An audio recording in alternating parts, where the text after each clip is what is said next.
جس طرح لبرلسٹ نے وار کی دو وجوہات بیان کی ہیں، ایک آٹوکریٹک لیڈرشپ یا آٹوکریٹک رول یا ڈکٹیٹرشپ، اور دوسرا الائنس سسٹم یا سیکرٹ ڈپلومیسی۔ اسی طرح انہوں نے وار کو ایوائڈ کرنے کے لیے دو سلوشنز بھی دیے ہیں۔ ایک، there is a need of rules and regulations to regulate the behaviour of states, اور دوسرا اسپریڈ آف ڈیموکریسی، کہ رولز اور ریگولیشن جب ہوں گے تو اسٹیٹس ایک دوسرے کے ساتھ انٹریکٹ کریں گی اور تصادم کی صورتحال کم ہو جائے گی، کنفلکٹ کی صورتحال کم ہو جائے گی، اس کے چانسز کم ہو جائیں گے اور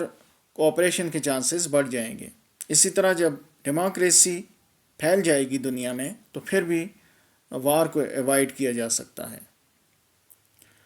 Woodrow Wilson and Norman Angel.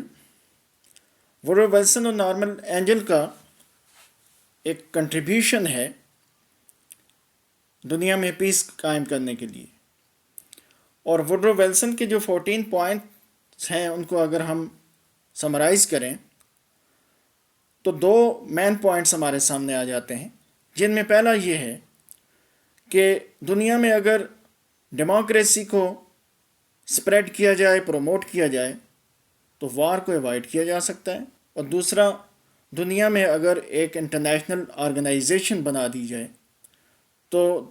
دوسری جنگ عظیم سے بچا جا سکتا ہے۔ اسی طرح لبرلسٹ کے نزدیک انسان کے پاس ریزن اور ریشنیلٹی ہے، اور جب وہ ریزن اور ریشنیلٹی یوز کرتا ہے تو پھر کوآپریشن کے چانسز بڑھ جاتے ہیں اور کنفلکٹ کے چانسز کم ہو جاتے ہیں، تو اس طرح پیس قائم ہو سکتا ہے، دنیا میں امن کو پروموٹ کیا جا سکتا ہے